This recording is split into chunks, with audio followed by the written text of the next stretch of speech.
talking about today, thank you very much for the invitation to talk. I've titled the talk Designing Design Learning, Seeing, Hearing, and Representing. And what I did was I took this opportunity to look across the research I've been doing on design processes since the early 90s. Have had lots of collaborations with that work over a couple of decades, and have some of the collaborators with the most recent work here on the slide. And I want to mention at the beginning that the overall program of research on design that I've been undertaking is really with the intent to help figure out how to teach design well to engineering students, and particularly that part of design which is the initial problem framing, problem scoping, before diving into detailed design. So as I'm going through some of the work that I'm talking about, keep that in mind. How might you think about using some of these ideas in some of your classrooms? I've had a series of eye episodes over the year, a couple surgeries, one more to go, and have recently gone from needing glasses to see everything else to needing glasses to read. And my brain is still catching up. So if you see, I've got two different pairs of glasses. I'm going to try to figure out how to see here and here and here. And maybe I think your brains will be going much more quickly than mine. Side note, I was trying to figure out which glasses would do. I was talking with my daughter and I put these on and I said, well, you know, how about these? I could look and she goes, do you want to look like Dumbledore, Amy? And upon reflection, I think actually, yes, if I could channel Dumbledore a little bit more often, I think it would be a more copacetic life for me. So here we go, designing design learning. Back in the early 90s when I started doing this work, I didn't really need to motivate the fact that design was an important part of engineering. I did need to motivate. We don't need to motivate it now, right? I mean, design is part of one of the things that we have going on in the conversation about good engineering teaching. But in the early 90s, I did. And it was great to actually have the president of the National Academy of Engineering in the US at that time define engineering in a beautifully simplistic way by saying engineering is design under constraint. And then elaborating with engineering is creating, designing what can be, constrained by a set of things where the context can actually be taken into account, right? Nature, cost, people, environment, all kinds of abilities you called, like sustainability, etc. And so that's what we're going to talk about for the next less than an hour. What does it look like to do engineering design, and then perhaps what does it look like to teach engineering design. The research that I did, I came up with timeline representations, which we'll get into and you'll see more examples of in a little bit. So I spent many years documenting engineering design processes and coming up with representations of them, and then moved throughout the career to a point where I was actually having students themselves make representations of design processes. And as we all know, that's actually where the richness comes in, is when we ask the students to take the things that we're thinking about and turn them into their own representations. And that's where the richness really comes in and learning can be cemented. I keep a copy of this Magritte on my door to my office. And what it means to me is it represents the fact we never can really see what's going on in people's brains. We can only see slices. And it takes lots of different slices from lots of different viewpoints and perspectives for us to actually be able to integrate and get some sense of what's going on in the whole. And that is particularly true for learning something like a process, something like a design process. And so every day I look at this and go, okay, I'm working on my little part of the slice, and I'm really glad to be part of a community where everybody else is working on other parts of the slice so we can see what engineering learning could possibly look like. I'll be talking about seeing design, hearing design, and representing design. So diving into seeing design, I've done a series of studies where I've done in-depth look at individuals solving design problems. I use a research methodology called verbal protocol analysis, where I have individuals in a lab setting. In this particular case, in this particular set of experiments, I had students and then experts take up to 3 hours to design a community playground. They thought aloud as they did the design. We then transcribed those think-alouds, segmented them, what they uttered, into idea units, and then took a coding scheme that represented activities of the design process and coded each unit. The participants in this study that I'll talk about first were first-year students, graduating seniors, and also practicing professionals. We had 26 first-year students, 24 graduating seniors, and 19 engineering experts. This is a massive sample size for this kind of study with this kind of in-depth research methodology. And the reason for that is because the audience for this work is engineers. And I think actually some of us were talking yesterday that small sample work does not always work with engineers. So what I did was take a small sample research methodology, use it with a large sample of engineers, and so it was large enough that I could actually do some statistical comparison across the samples that I had. And that adds, I think, to the compelling nature of the work. The problem statement that I worked with was, is on the screen here, asking people to design a playground for a mid-sized city, subject to a set of constraints. They could ask an experiment administrator for pieces of information that they found that they needed while they were in the process of solving the problem. And you might wonder, why a playground? I wanted a problem that could be approached by people who had not yet engaged in their engineering design work, so I could compare first-year students with graduating students. So I chose a problem that didn't require specific technical knowledge and was one that many people could approach. So that was the intent. And now I'm going to talk about how I defined the design. I just want to pause and say we could talk the next 3 days about how all of us define design. This is how I did it. Really dangerous to enter into parallel monologues right now, so what I did was actually, instead of me going, what do I think design is, I went to the engineering textbooks of the time and looked at how we taught engineering students about the design process. Did a content analysis of 7 of those textbooks, and then developed the coding rubric based on a consensus across the 7 ways that we teach students about design. And so we have activities loosely broken into problem scoping, developing alternative solutions, and project realization, defining a problem, doing information gathering, generating ideas, modeling, feasibility, evaluation, decision, and communication. So these are the codes that we use to apply to all the verbal statements of all of those subjects who did all of those lab-based experiments. And what we found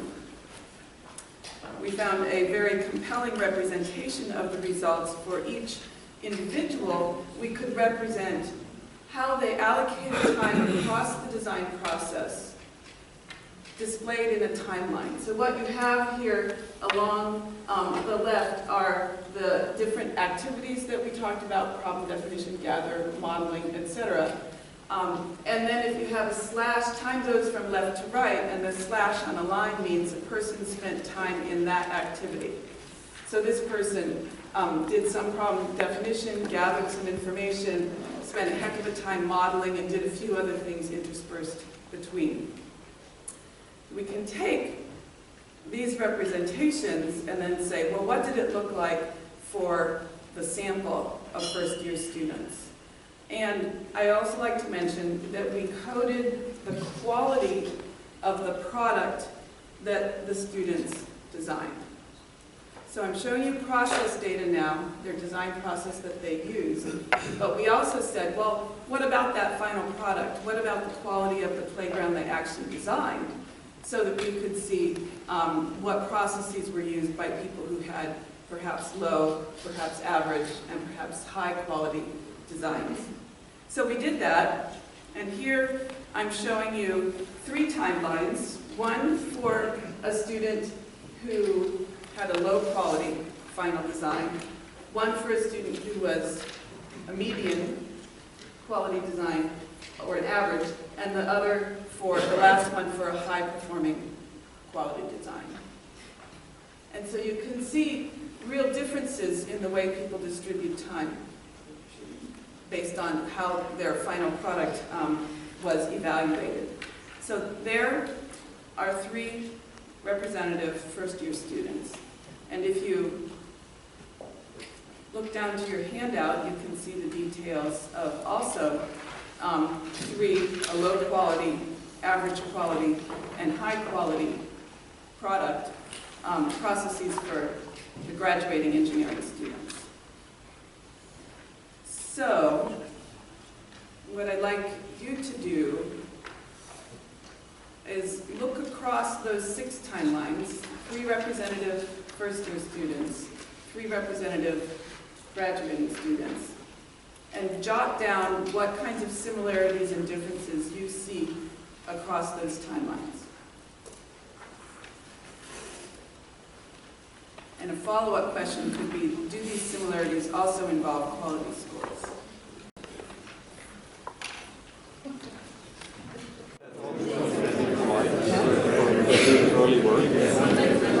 This is always the trade-off, right? You guys are really engaged in a conversation with each other, and then you go as a teacher, oh geez, this is actually where the learning's happening. Do I interrupt it?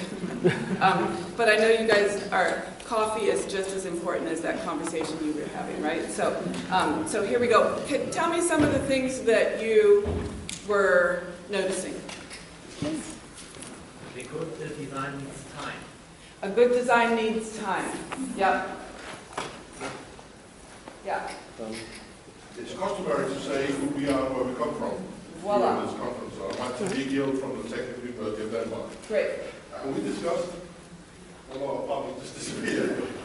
We were interested to compare x-axis wise and y-axis wise. And actually you can see the good, the medium, and the bad student very clearly from the top to the down.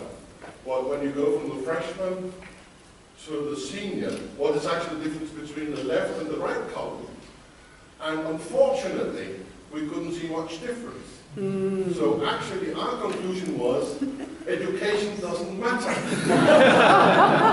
If you're a good student, you're going to be a good engineer. If you come in as a bad student, you're going to be a bad engineer. Okay, so who would counter that? Well, we can see, comparing the left to the right, that experience at least brings the insight that you need communication going on. Yeah. Because the freshmen tend to score a little bit lower on the So could you hear that? So you see more communication evaluation on the right column than the left? Yeah. Maybe a little. Yeah. And anything else? Yeah. You said that the exercise was such that it didn't require a lot of the sophisticated knowledge that comes from the education. So this goes back to basic traits. There's a lot of iteration, and that means good design and a lot of effort and iteration, and that sustains through. But I imagine a sophisticated systems engineering exercise, only the graduating engineer would be able to. Would content-wise? Yeah. Yeah. Louder. I'm not from Sheffield Town University. We felt that actually the first year high quality school, that mapping should be shown to the poorer students on the first year mapping so they understand that it's not just about the modelling, it's every part of the project that they need to encompass and spend time on. Right. So some great observations. Would you also see that there's perhaps less variation across the 3 on the right column than the left? Yeah. So we did that we took these timelines and did this exercise, actually with graduating seniors at the University of Washington. And student insights were pretty much tracked with yours. Highest quality scores in both groups use a greater range of activities instead of just modeling. Problem definition is key to the overall project. Remind yourself of what you're doing and what's really being asked. I love this. Pick your head up from the paper and analyze the problem. And success is strongly correlated with gathering data and defining the problem early on. And then this visual that one of the students did, my favorite one, sketched across the high-quality graduating senior and identified an ideal project envelope. These observations from the students and from you and all the audiences that have actually talked to us about always replicate the actual experimental results, which are, compared to the first-year students, graduating seniors have higher quality designs. They scope the problem more effectively by considering more categories of information. They make more transitions among design steps. I'm always careful to say transitions in this work because an iteration is actually a special case of a set of transitions. And Robin Adams did a set of analyses that actually does a good job of defining iteration with these data. And they also, graduating seniors progress further in the design process, which is that getting to the actual state of communication. So then, actually this is great student feedback, right? These were graduating seniors about halfway through their senior design project, and one of them said, next year having this lecture in the first or second week would be even better, because they found what you found in the back there, that actually having something like this to map their own team process to, okay, have we gathered information? Should we start modeling yet? Are we done with problem scoping? Really ended up, could be a very powerful tool. Looking to the next set of data then, compared to the students, we found that experts spend more time, there's the time finding again, solving the problems in all the design stages. They consider more objects in their design process. They scope the problem more effectively by gathering more information and covering more categories. And they are more likely to exhibit a cascade pattern of transitions, which is another word for that ideal project envelope that the student identified.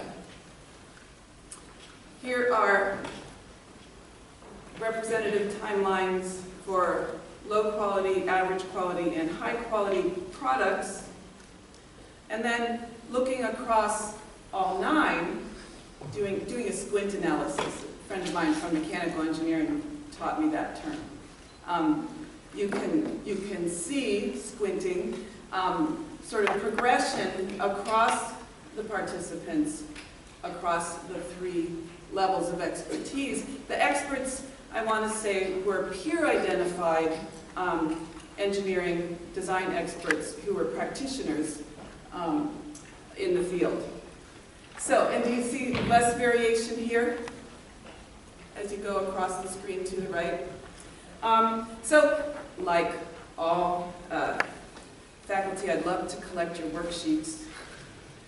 So if you wouldn't mind leaving them as you leave, I have a handout for you that references the paper that talks about these results. So I'll do a swap, grab a handout, and if you wouldn't mind leaving the worksheet, but if you want to keep it, totally fine too. When I present this work, I get a set of fabulous questions. So I've added a slide to answer those questions as you're asking them. So you might be asking, what about other populations? You know, other students? What about faculty? What about domain experts? What about other design problems? What about other research methods? What about teams? And what about all kinds of things? Iteration was already brought up, context, reflection, mathematics. So we are going to actually do a total zoom through a snapshot look at the whatabouts, and you can send me emails, and there's references at the end of the talk. I can send you the slides to ask to answer the detail of these questions that you might already be asking. So what about other students? Follow-up study, other students from another university from a different coast, you might be following me there, found that we have consistent results across freshmen, first-year students, and graduating students from a decade later with another population. Consistent results also with engineering faculty, actually whopping variation across 4 engineering faculty. I'm sure you're surprised to hear that. And across domain experts, so we did this with playground design experts as well, and found that they had similar patterns, but they were much more effective actually at some of the contextual parts of problem solving and accessing professional knowledge, where the engineering experts who didn't have professional knowledge were accessing personal knowledge. What about different research methods?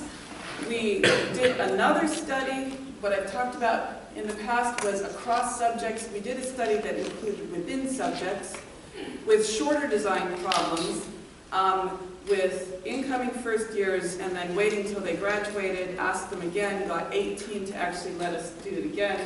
So we have 18 within subject protocols in a 93 protocol database with other problems, designing a ping pong ball launching machine, sort of like the end of a chapter, and designing a street crossing system.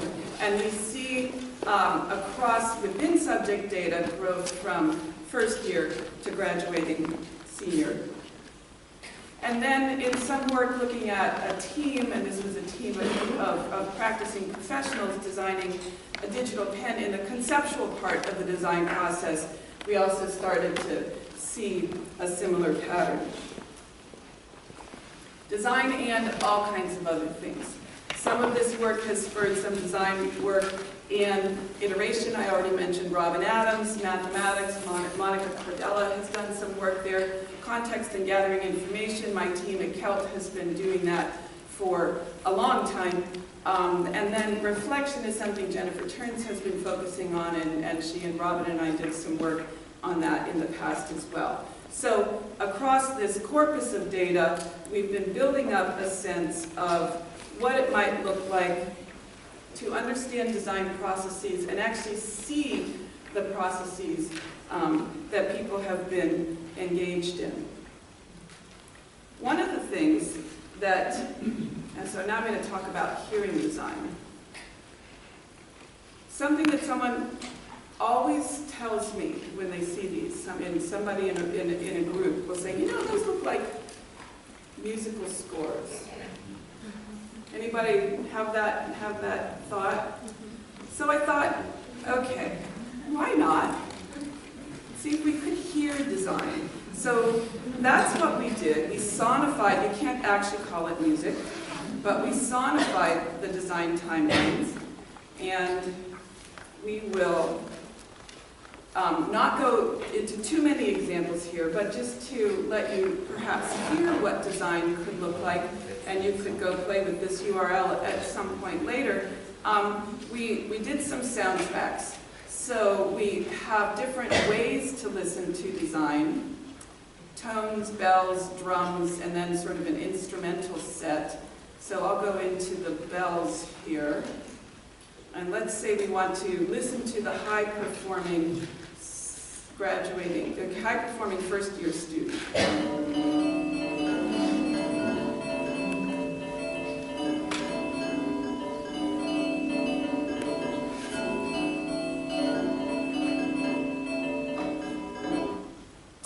So you have a sense of what it sounds like to listen to those kinds of transitions. And now let's contrast that with the average quality product for a first-year student.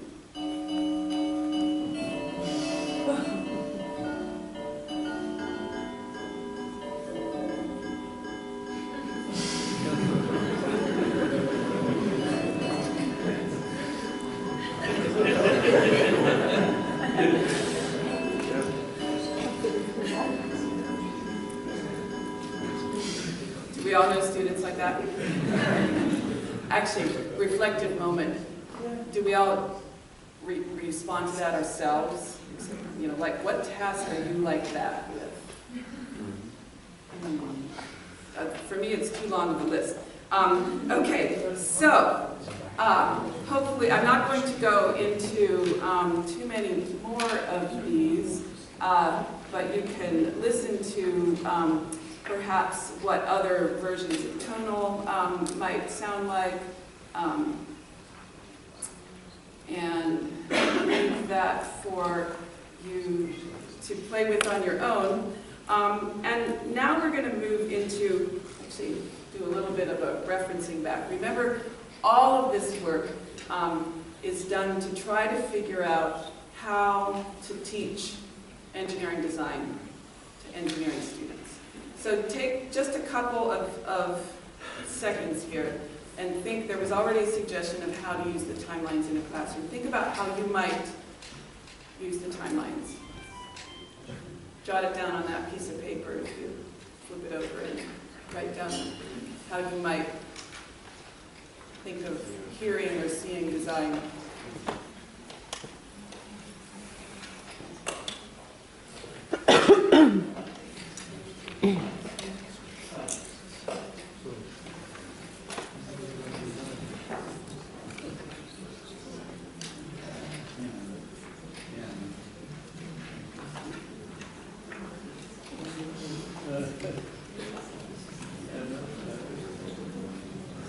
So, in the interest of coffee, I'm going to press on here instead of getting you to articulate those, but keep those in your mind as you're looking at the next section of the talk, which is looking at representing design and how representations could be used in service of teaching and learning. So we did this. We took the timelines across the 9 and the soundtracks, and we displayed them and played them for a series of design teachers and said, okay, so what do you think?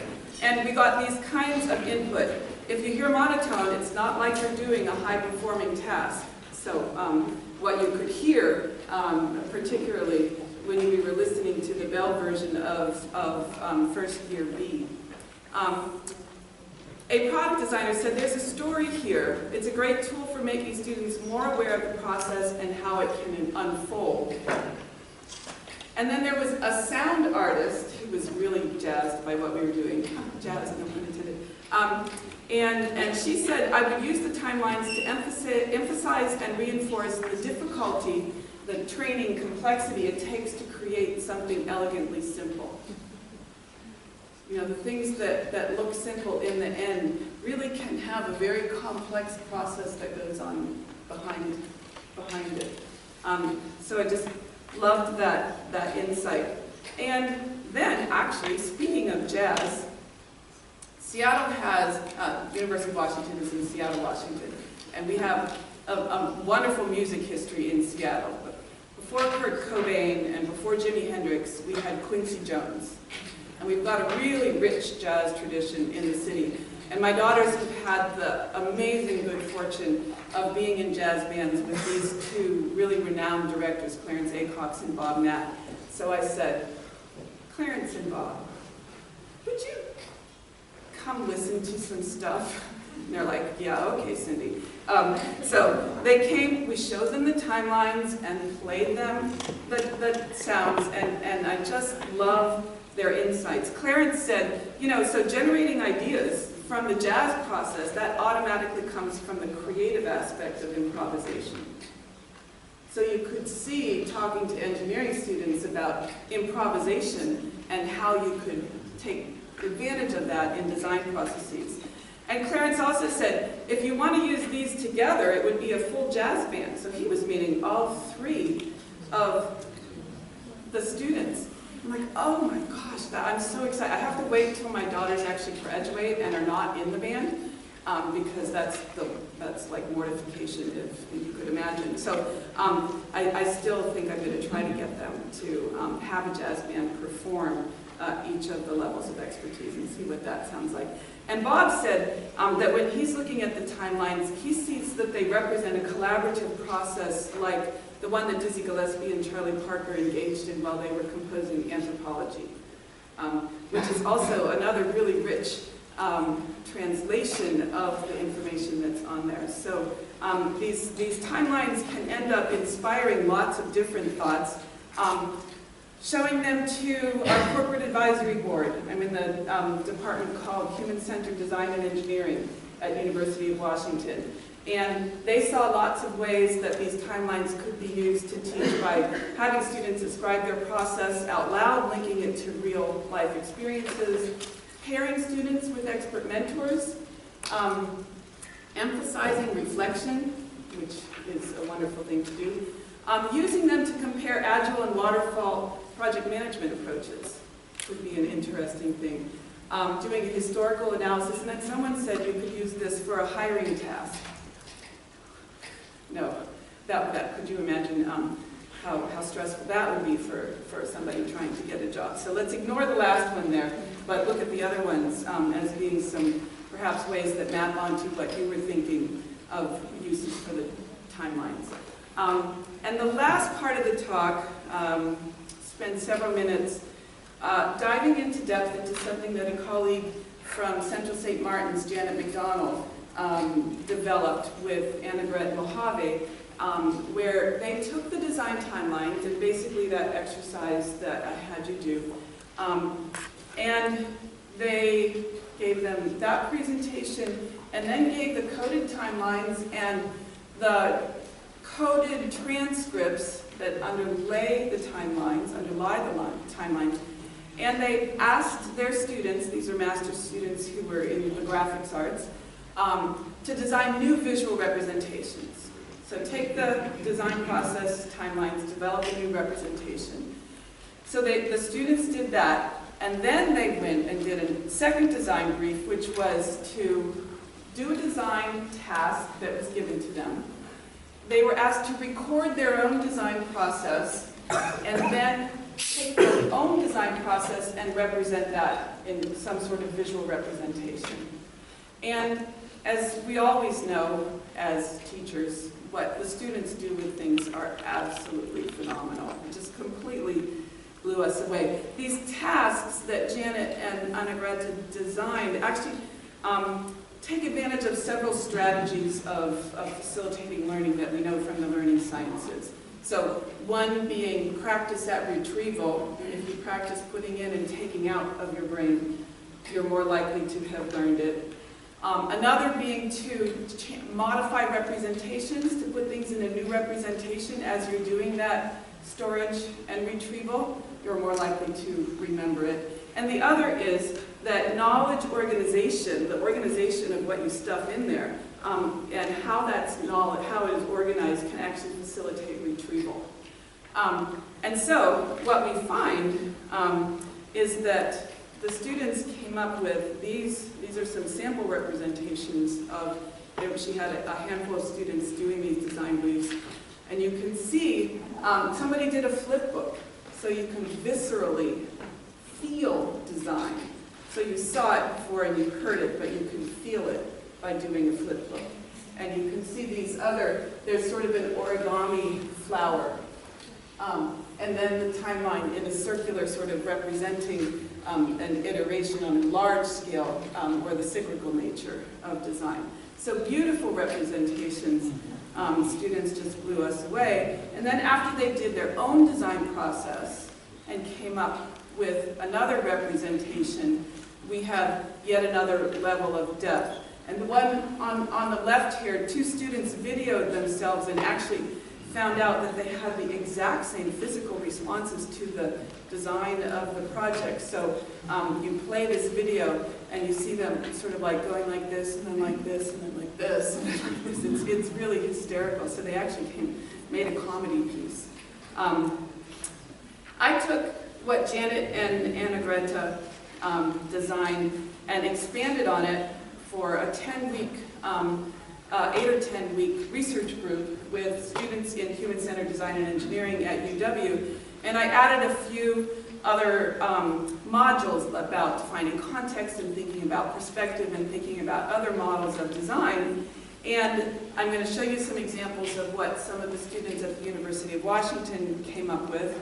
This is some example re-representations of the design process that they designed. Again, somebody who needed to feel design on the left. And then after observing their own process and coming up with a representation of their own design process, and I had the student who did the bar charts on the left then also needed to feel design, and he came up with the flip book as well. And I hadn't shown them any of the previous representations that Central St. Martin students had done, so this was independently coming up with the flip book idea, which is really interesting. And then what I asked the students to do, at the end of the term, I said, develop a representation that's a design memory aid.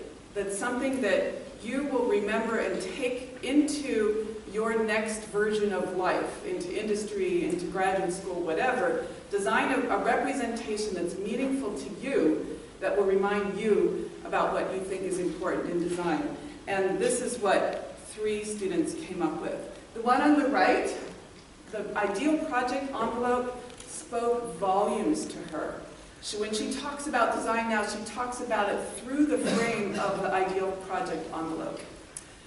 2 other students really saw things, took a message away that was more holistic, one of whom represented things took the holistic part and broke it up into 9 images and made an icon, and the other one found a quote that he found really compelling that I think a lot of us here do too. The harder I work, the luckier I get.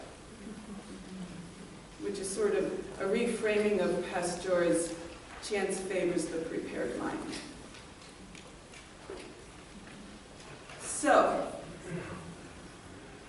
we've talked today about seeing design, seeing it through a body of empirical work that I've been doing for the past couple of decades, and it's really nice to sort of lay it out in one timeline, as it were.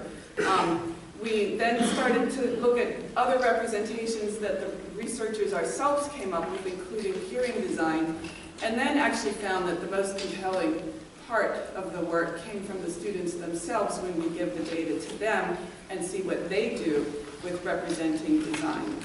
And the compelling nature of the student work, I think is, I hope, one of the things that you take away from the talk this morning. What's next for us? Well, there's some insight from Moreau. There was, as I was doing this work, there was an exhibit of Moreau's work at the Seattle Art Museum, and there was a quote on the wall that I'll read for you. 2 and 2 do not make 4, only accountants think that. But that's not enough. A painting must make that clear.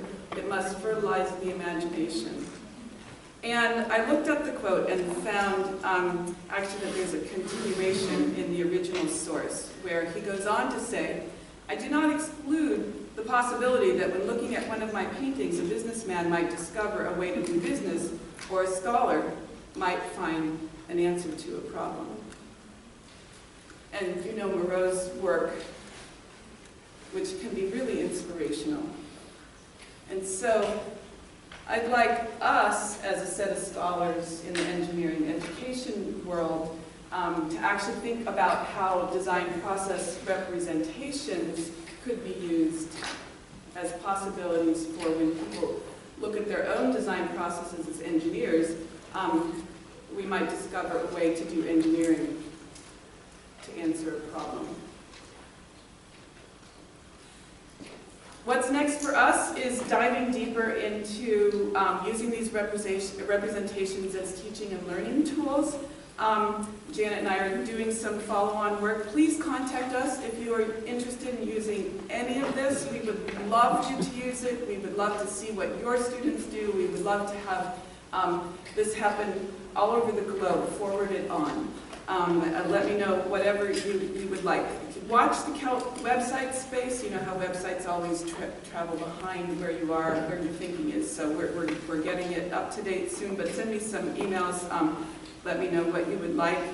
We're also starting some work at the University of Washington, funded by the Helmsley Charitable Trust, to look at reflection in engineering education. Reflection being a really critical part of the design process, but also a critical part of learning any part of design, of engineering. And so that work is getting underway in the fall, and so watch the CALT space and the Consortium to Promote Reflection in Engineering Education, CPRE as we're calling it. And then finally, I appreciate the opportunity to talk about my little slice of trying to understand engineering learning, and I think one of the things that's most compelling is that all of us in the room here are contributing our little insights, little, big, however they are. But as we look across all the work that we're doing here, we're able to get a sense of how engineering students learn, and then build upon that to figure out how to teach engineering better. And I have made it to the point where I can perhaps take a couple of questions, and then we go to coffee. And I can post the slides, and there are a set of references, but I don't know. Robin is the architect of time. Do you have Yep, we have 6 or 7 minutes.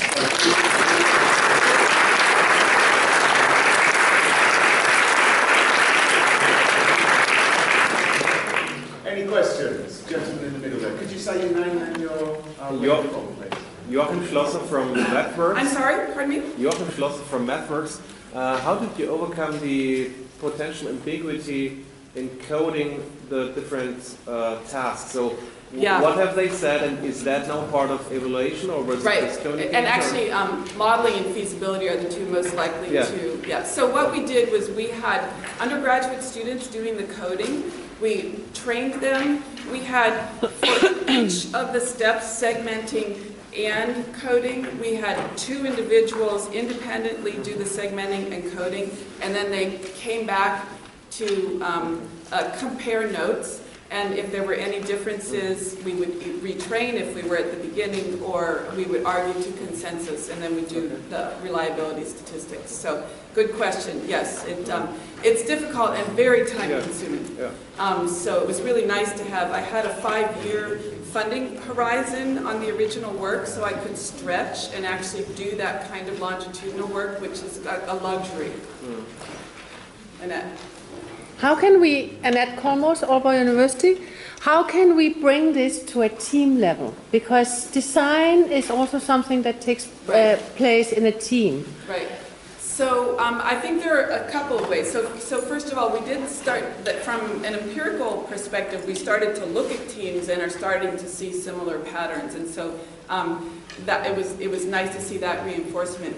But I would actually go back to the question that the student had, which was, why didn't you show us this at the beginning of the quarter? Because they actually had a practical use for it. They wanted to use it in their team, and so they could go, okay, each team meeting, where are we? Have we actually gathered enough information? Have we finished problem scoping? Are we sticking too much in modeling? And so we've actually started to pull together some things that you could use timelines to coach with teams, but they're at a rudimentary level. If anybody wants to, we can dig those up, or if anybody wants to run with it, take this and run with it, please do. Yeah, nice. So there's a lot of research on workflows, like design workflows in industry. You presented some industry viewpoints. We had hosted a Professor Sandramani Vincent from Berkeley, who does a lot of research on design, advanced design for cyber-physical systems, and he's actually been trying to break the mantra of the V model, which is a workflow that seems very linear. And he's been actually advocating a much more iterative thought process to design, which is very interesting because a lot of the conclusions are the same. In terms of iterative design versus this idea of a very linear design. So I'd be interested to explore that link. That's great, and I'd like to do that. When you look at how we typically teach students about the design process, they're basically box and arrows, right? there's this activity, and we tend to put an arrow from one to another, and we indicate iteration with a backward arrow, right? So you're supposed to intuit that going back means iterate. And what people find compelling about the timelines is you can see the iteration, and it doesn't look like a broken process. It actually looks like what you're supposed to do.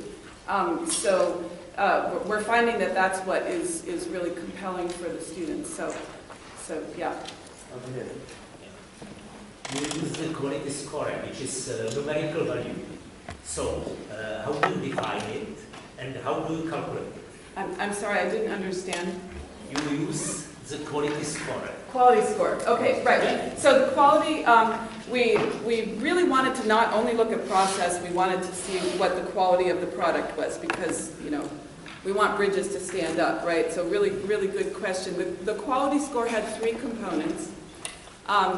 One was whether they met design criteria for published quality standards for playgrounds, going to, you know, the literature for what are the safety standards, what are the kinds of things for the elements that they chose for the playground. And another one was whether they met the constraints that were in the original problem statement.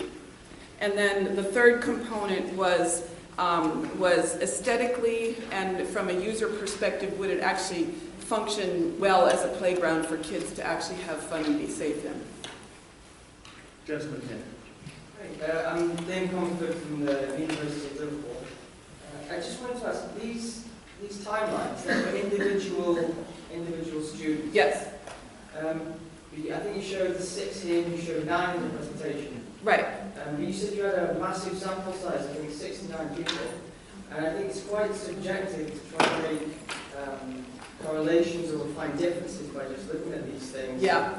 So we have 26 first year, 24 graduating senior, and 19 engineering experts. And we were the ones who did the choice. So for sure we could have done some pull over. We chose timelines that are representative of those 3 quality scores, so that we weren't just like picking here's a good one and and here's one that we want you to be. So I can send you a technical report that has all the timelines if you wanted to look at it. Timelines, when you did the project at the end with the students representing the design process, did they get all of the timelines? Were some of those representations? They got the 9 timelines, and they got the coded spreadsheets they didn't underneath. get the whole sample size. No, they didn't get all. They didn't get all of the large ones. That would be. It'd be interesting to see actually what students would do. That would take a lot of time for them to sift through. But if you did that, you might actually find some quantitative statistics and to look at and say, well, there's actually definitely some correlation in this area.